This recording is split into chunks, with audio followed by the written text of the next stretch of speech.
ओम शांति। वाणी है आज की 1/4/2022 की। सारे मुरली का मीठे बच्चे, सदगति में जाना है तो बाप से प्रतिज्ञा करो कि बाबा हम आपको ही याद करेंगे। प्रश्न है, किस पुरुषार्थ के आधार पर सतयुगी जन्म सिद्ध अधिकार प्राप्त होता है? उत्तर है, अभी पूरा बेघर बनने का पुरुषार्थ करो। पुरानी दुनिया से ममत्व मिटाकर जब पूरे बेघर बनेंगे तब ही सतयुगी जन्म सिद्ध अधिकार प्राप्त होगा। बाबा कहते बच्चे, मीठे बच्चे, अब ट्रस्टी बनो। पुरानी कीचड़ पट्टी जो कुछ भी है सब कुछ ट्रांसफर करो। बाप और वर्षे को याद करो तो तुम स्वर्ग में आ जाएंगे। विनाश सामने खड़ा है, इसलिए अब पुरानी बैगेज समेट लो। गीत है आज का, भोलेनाथ से निराला। ओम शांति। तुम हो स्टूडेंट, ऊंचे से ऊंचा नॉलेजफुल बाप तुमको पढ़ाते हैं तो नोट्स जरूर लेने चाहिए, क्योंकि फिर रिवाइज कराना होता है। औरों को समझाने में भी सहज होता है। नहीं तो माया ऐसी है जो बहुत पॉइंट्स भुला देती है।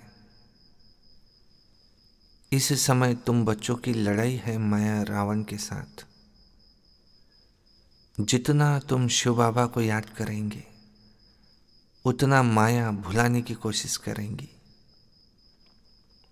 ज्ञान की पॉइंट्स भी भुलाने की कोशिश करेंगी।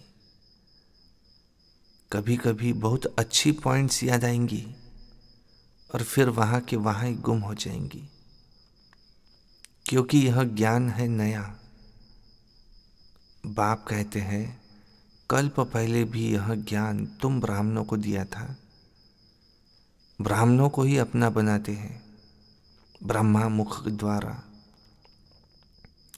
यह बातें कोई गीता में लिखी हुई नहीं है। शास्त्र तो पीछे बनते हैं। जब धर्म स्थापन करते हैं तो उस समय भी सब शास्त्र नहीं बनते। बच्चों को समझाया है, पहले पहले है ज्ञान, पीछे है भक्ति। पहले सतो प्रधान, फिर सतो रजो तमो में आते हैं। तो मनुष्य जब रजो में आते हैं तब भक्ति शुरू होती है। सतो प्रधान समय भक्ति होती नहीं। भक्ति मार्ग की भी ड्रामा में नोंद है। यह शास्त्र आदि भी भक्ति मार्ग के काम आते हैं। तुम यह जो ज्ञान और योग आदि की किताबें बनाते हो, यह फिर से पढ़कर रिफ्रेश होने के लिए। बाकी टीचर के सिवाय तो कोई समझा नहीं सकेंगे।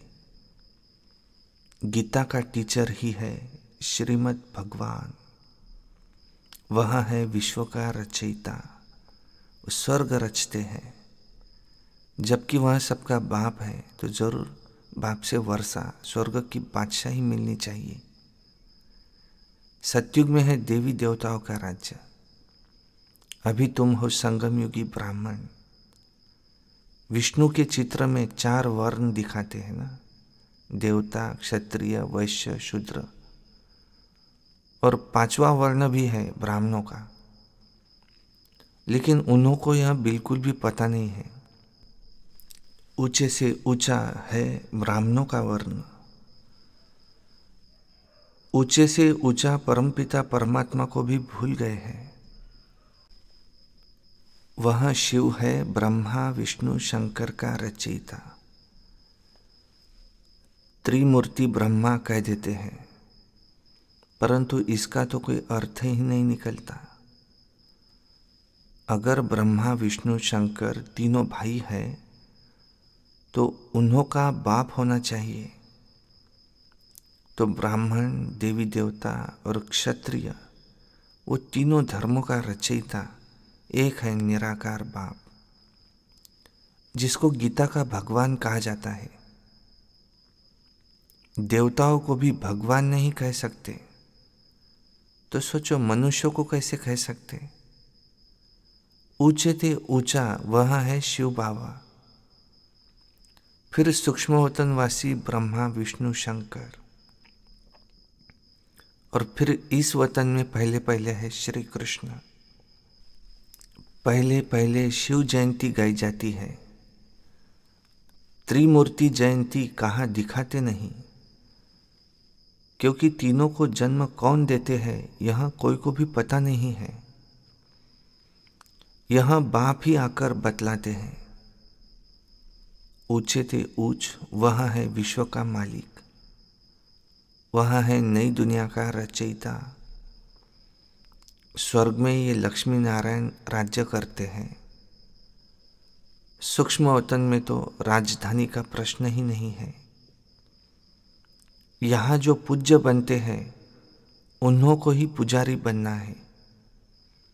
देवता, क्षत्रिय, अब फिर ब्राह्मण बने हैं, तो यह वर्ण भारत में ही है और कोई भी इन वर्णों में आते नहीं है, आ भी नहीं सकते। इन 5 वर्णों में सिर्फ तुम चक्र लगाते हो। 84 जन्म भी तुम्हारे पूरे होते हैं। तुम जानते हो कि बरोबर हम भारतवासी जो देवी देवता धर्म वाले हैं वही 84 जन्म लेंगे। यह ज्ञान का तीसरा नेत्र सिर्फ तुम ब्राह्मणों का ही खुलता है, फिर यह ज्ञान प्रायलोप हो जाता है। फिर ये गीता शास्त्र कहाँ से आया?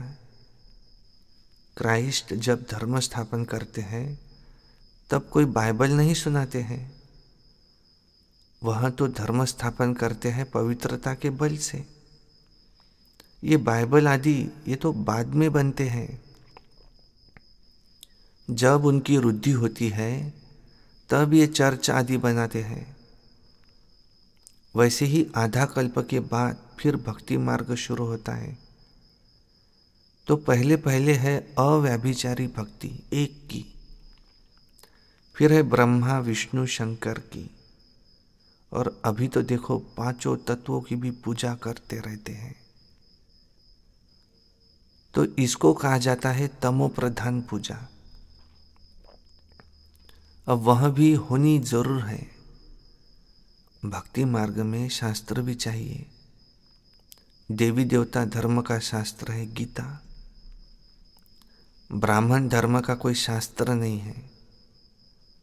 अब महाभारत लड़ाई का भी वृत्तांत गीता में है, गाया हुआ है।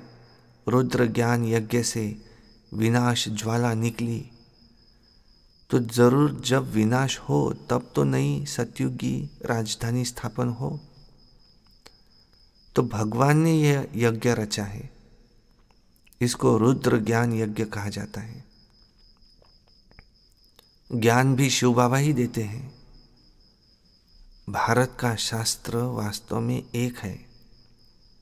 जैसे क्राइस्ट का बाइबल है, उनकी जीवन कहानी को कोई ज्ञान नहीं कहा जाता, अपना है ज्ञान से मतलब।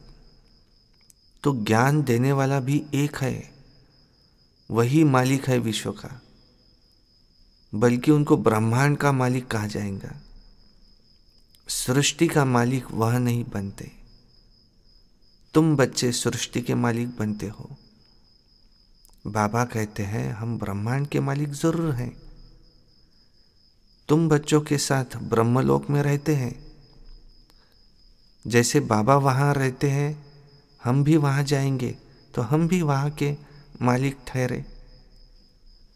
अब बाप कहते हैं तुम सब आत्माएं मेरे साथ ब्रह्मांड में रहती हो, तो हम भी और तुम भी ब्रह्मांड के मालिक हैं। परंतु बाप कहते तुम्हारा पद मेरे से भी ऊंचा है, तुम महाराजा महारानी बनते हो, तुम ही फिर पूज्य से पुजारी बनते हो, तुम पतितों को मैं आकर पावन बनाता हूं, मैं तो जन्म मरण रहित हूं। फिर साधारण तन का आधार ले सृष्टि के आदि मध्य और अंत का राज तुमको बताता हूं।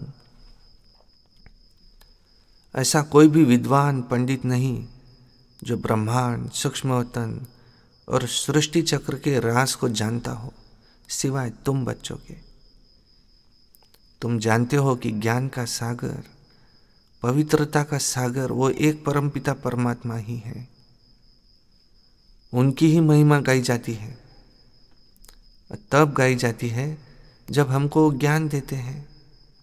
अगर वो ज्ञान ही नहीं दे तो महिमा कैसे गाई जाए। वह एक ही बार आकर बच्चों को वर्षा देते हैं, 21 जन्मों के लिए। 21 जन्मों की लिमिट है।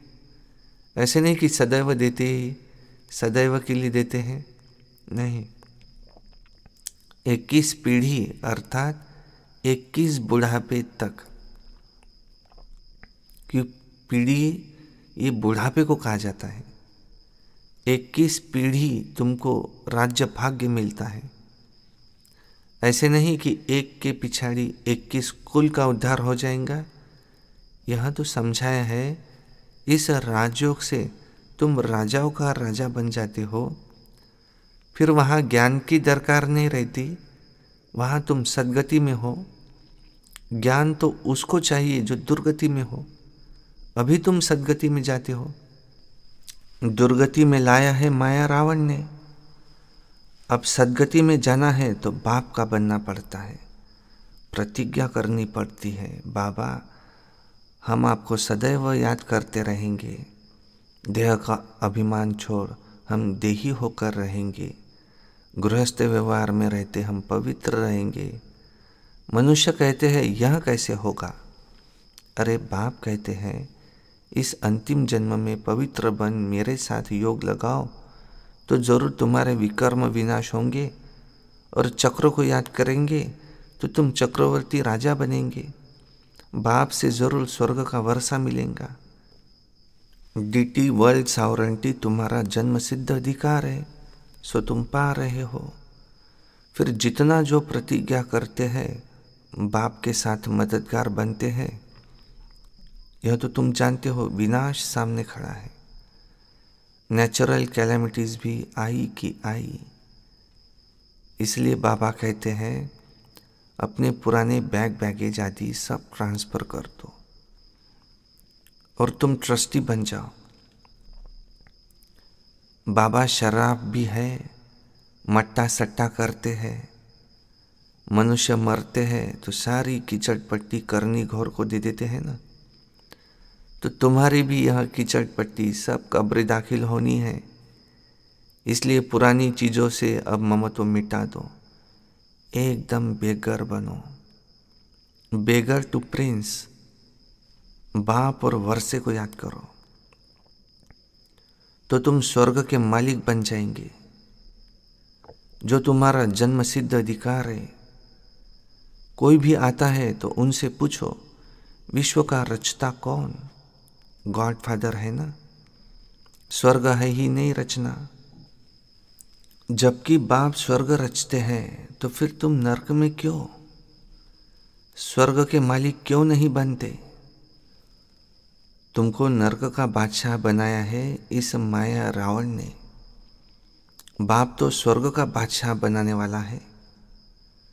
रावण दुखी बनाते हैं, तब रावण से तंग होकर उनको जलाने की कोशिश करते हैं, परंतु वो रावण जलता ही नहीं। मनुष्य समझते ही नहीं कि रावण क्या चीज़ है।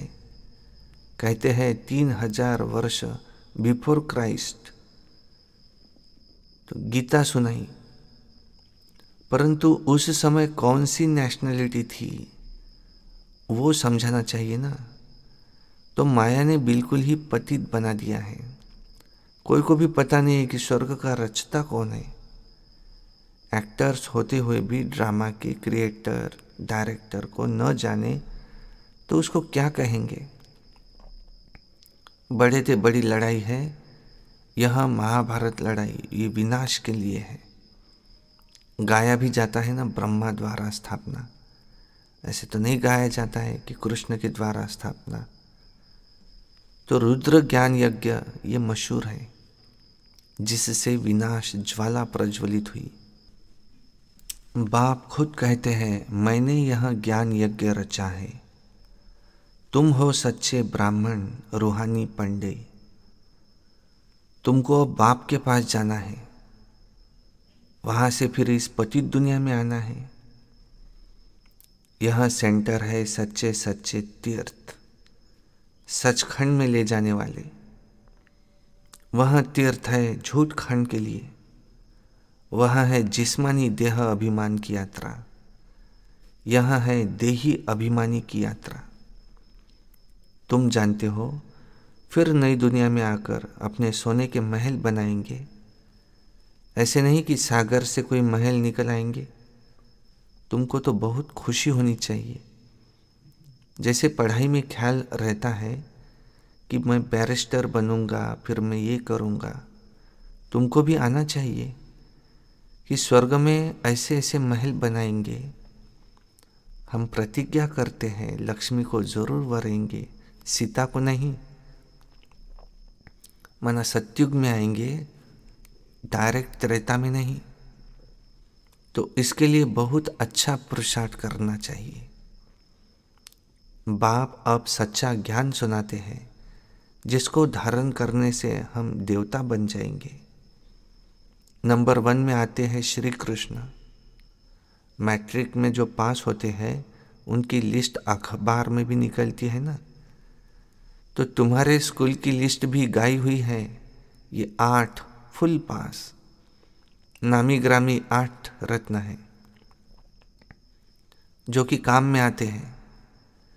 फिर 108 की भी माला बहुत से मरते हैं, कोई तो 16,000 की भी बनाते हैं, क्योंकि तुमने मेहनत बहुत की है भारत को स्वर्ग बनाने की। तो सब पूछते हैं, एक है भगत माला, दूसरी है रुद्र माला। अभी तुम जानते हो कि श्रीमद् भगवत गीता है माता और पिता है शिव। डीटी डिनास्टी में पहले पहले जन्म लेते हैं श्री कृष्ण। तो जरूर राधे ने भी तो जन्म लिया होगा और फिर तो पास हुए होंगे। परम पिता परमात्मा से बेमुख होने के कारण सारी दुनिया निधन की हो गई है। तो आपस में लड़ते झगड़ते रहते हैं, कोई धनी धुनी नहीं है। अब तुम्हें सबको बाप का परिचय देना है। अच्छा, मीठे मीठे सिकिलधे बच्चों प्रति माता पिता बाप दादा का याद प्यार और गुड मॉर्निंग। रूहानी बाप की रूहानी बच्चों को नमस्ते और हम रूहानी बच्चों की रूहानी बाप दादा को भी याद प्यार गुड मॉर्निंग नमस्ते। धारणा के लिए मुख्य सारे। नंबर 1, देह अभिमान को छोड़ देही अभिमानी बन याद की यात्रा पर तत्पर रहना है। इस अंतिम जन्म में पवित्र बन बाप का पूरा पूरा मददगार बनना है। 2 नंबर है, पुरानी जो भी चीज़ें हैं उनसे ममत्व निकाल, ट्रस्टी बन बाप और वर्षे को याद कर विश्व का मालिक बनना है। वरदान, सत्यता के साथ सभ्यता पूर्वक बोल और चलन से आगे बढ़ने वाले सफलता मूर्त भव। सदैव याद रहे कि सत्यता की निशानी है सभ्यता। यदि आप में सत्यता की शक्ति है तो सभ्यता को कभी नहीं छोड़ो। सत्यता को सिद्ध करो, लेकिन सभ्यता पूर्वक। सभ्यता की निशानी है निर्माण और असभ्यता की निशानी है जिद। तो जब सभ्यता पूर्वक बोल और चलन हो तब सफलता मिलेंगी। यही आगे बढ़ने का साधन है। अगर सत्यता है और सभ्यता नहीं तो सफलता मिल नहीं सकती। स्लोगन है, संबंध, संपर्क और स्थिति में लाइट रहो, दिनचर्या में नहीं।